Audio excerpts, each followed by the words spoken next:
Hey guys, this is Mika. I wanted to bring an up-to-date video on every single PvP mechanic that will improve how long that you can live in a PvP game mode. I hope this kind of reaches people who are newer to the PvP scene because there's a lot to catch up on if you haven't been involved in much. And if you're a person that's been around the PvP scene for a while and you're not familiar with one of these tips, I would not be surprised. A lot of them are things that go undocumented or things that you have to just kind of get from testing, or were thrown somewhere in some random patch note never to be seen or brought up again, and are just inherent mechanics that people have often forgotten about. So starting off with some stand management ones, if you get hit by a melee attack, you can't sprint anymore. This is a change that's been introduced more recently, but it is noteworthy.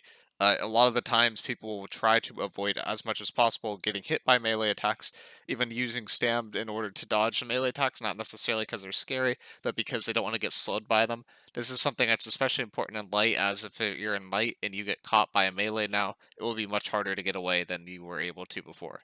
If you're slowed, it will reduce the dodge distance, but doesn't reduce the hop distance. This is something that is very useful on point. If you're a heavy point player, hopping around a lot is often better movement than dodging in most cases and doesn't use stamina.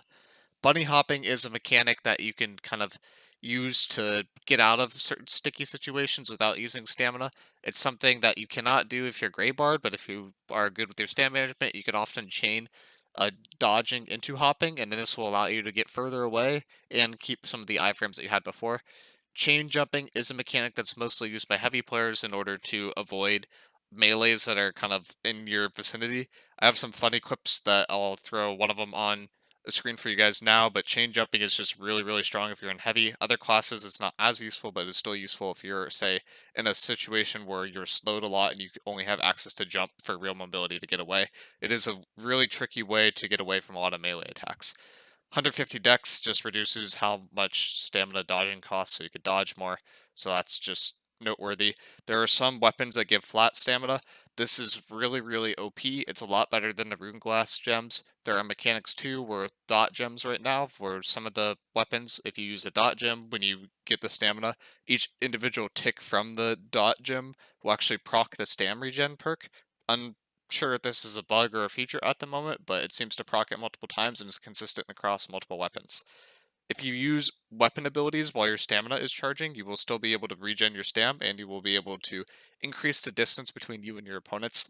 This is just really useful in general. Usually you want to be spacing out when you're actually dodging and using your abilities in order to maximize how much stam gen that you have, which will allow you to get away from people easier than just using all your abilities and stamina at the same time. If you dodge or spam, your stam will stop charging, but if you dodge spam, your stam will stop charging, but if you were to do dodges into hops, your stam will will be ready to be charged when you land the actual hop. This is a very niche tech that actually makes it dodging into hopping a little bit better than dodging into dodging because you'll gen stamina in between. It also just means that you can generate your stam a little bit faster if you do this. Stamina regen perks only proc once your stam starts charging. So this is like a little gimmick to help those perks be a little bit better. That being said, those perks are usually not the perks that people desire, and regenning is still typically used over nimble for most builds. Being grade barred slows your actual movement down as well as it makes it so that you can't get up while you're prone. That being said, if you are prone while you're grade barred, if you use an ability, you will instantly stand back up. So that's a little funny trick that I could use to get away from people. It's really good with SNS with leaping strikes in particular. There are a lot of other builds that it's useful as well, but you could use prone to say dodge range attacks or kind of make it so the melee's tracking is a little bit off, and then you can get back up immediately by using an ability. It's definitely unconventional, but it is really useful in a last ditch situation. Some other secret or kind of unconventional techs that you can use. You could have infinite cooldowns with enough refreshing on some classes. The main one that comes to mind is Ice Gauntlet. This is a funny trick because then you can basically just have infinite ice showers, which means that you can kind of run around in circles around the enemy and they can't do that much about it if you set it up right. If you get CC'd twice while you're actively under a knockdown effect, you get a free light roll. This is something I do not see a lot of the best players use and is honestly one of the most OP PvP mechanics that exists. you instantly, whenever you see someone you actually use this and they're doing it purposefully, you know that player is a really, really good player. And from a VOD perspective, if I see players doing this, it's often like a sign that it's like an instant pickup slash that it's a really good player that knows their tech. Because this is a tech that kind of came about in a patch note and was never talked about ever again for some reason, but is really, really strong if you're actually able to leverage it. And is one of the reasons why on my main account, I do not run as much freedom because and on point you tend to get stunned multiple times, and then you get these free light dodge rolls, which actually tends to be a little bit better than freedom at getting out of clumps, in my opinion. If you purposely take damage, you could let your stam recovery proc, and then this is sometimes better to dying the burst. This is particularly good versus detonate pushes, where sometimes I will purposely let the stam gen proc if I mess up my stam management before that, so I get enough dodges to be able to dodge the detonate push, and then from there I live. Basically, you take damage early to live the damage later. That's scarier. Kind of unconventional, but is really important from a point team perspective, and it's really good in this current meta versus how many detonate pushes there are. If the enemy is slower than you, you're faster than them. So sometimes offense is a good defense. This is the basis for how some unconventional weapon classes work, like VG Greatsword and BBVG. Both of those classes typically don't have a lot of movement to get away, but by slowing the people that are in your vicinity, you will allow yourself to get away.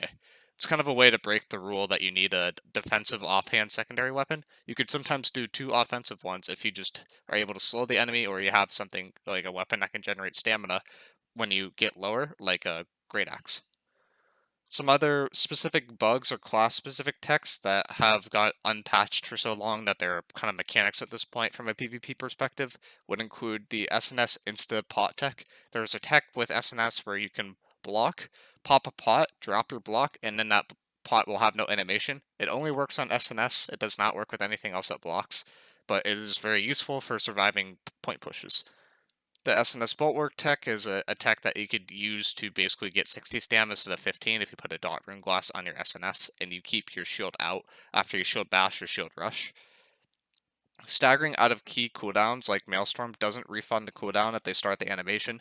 This is really useful also as an SNS if you have Leaping Strike, so if someone goes to a Maelstrom, the second hit of Maelstrom is the one that weakens, and that's the really scary one. So you could often let the first hit go off, but during that first hit you cast the Leaping Strike, and then you stagger them out before the second hit, so their Maelstrom effectively does nothing, and they're just caught in an animation that tends to not get a lot of value. Some pot techs, you can generate stam while potting, so that's just really useful in terms of helping prevent gray barring. You could pre-pot before you go into clumps, and this will make it so that you live longer in those clumps. And typing a pot its name in inventory with a space, you could pull up multiple pots in your inventory and pop those during combat as long as you're not getting hit. This is a really good thing to do with haste in particular, but there are also some other unconventional things that you can do with this. Like you could put kegs, for example, if you, for lack of a better thing, or fire traps on your actual main bar, and then you could put like your dust or oak flesh in your actual character bar, and kind of get away with both of those, or mana pots or regen pots, or like what do you call it, focus pots. Like all of those can be used, but then you don't actually have to have them on your main for inventory slots if you use that effectively. And that's all I have for this one, guys. There are some like other like very class specific things, but in terms of like general mechanics for getting away, most of it is stam management related. If you have good stam management, you will just be good at New World in general. There's not as much to it than that. It's the main reason why refreshing evasion has also fallen out of meta as well as the due to the nerf a while ago. But stam management is really, really important in order to living in PvP, and if you live in PvP, you provide more value than if you're dead. So I hope you guys will live a little bit better with these tricks, and I'll see you guys in the next one.